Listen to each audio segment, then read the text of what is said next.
Well, US Defense Secretary Lloyd is travelling to Israel to push for Israeli leaders to scale back the war. Joining us live now, former White House Chief of Staff Mick Mulvaney. Mick, it is good to see you. Thank you for your time this morning. So, is there an increasing expectation now that Israel is going to need to get busy with wrapping up before it loses even more international support? They are. They're very close to losing support here from the Democrat Party. Obviously, the Biden administration, being members of the Democrat Party, have been under pressure from elements of their left wing since October 7th.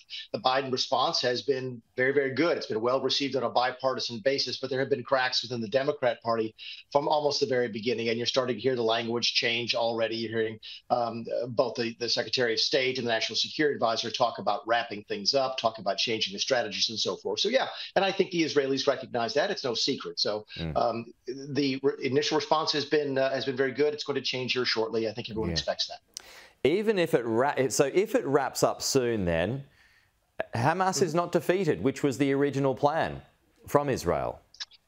Yes and no. I think that's fair. And I think the discussion is going to be, okay, how can Israel continue to proceed to insulate itself against Hamas or to remove Hamas without sort of going against what many governments around the world think is indiscriminate bombing and so forth. These videos that have come out about the tunnel, I think, are very dramatic. I think they've come out for a good reason, just to try to explain to people around the world how advanced and sophisticated Hamas was. It's not a group of folks sort of throwing Molotov cocktails. It's a real military force. And I think there'll be a PR battle that goes forward. I just think that, Peter, that the strategies are going to change from a large scale type of operation to a smaller scale.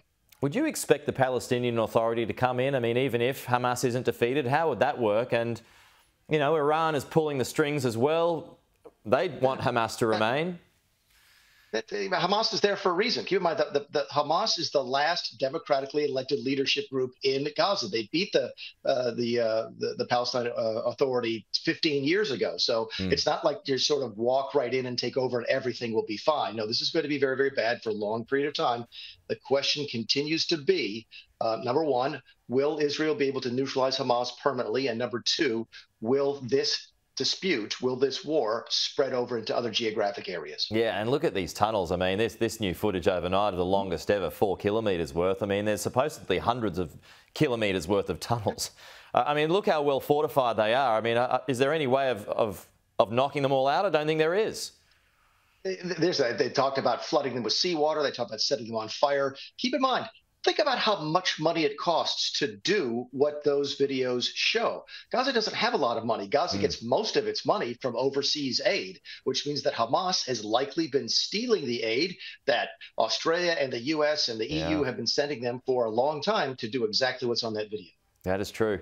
Mick Mulvaney, good to see you. Thank you so much. We will talk to you again soon.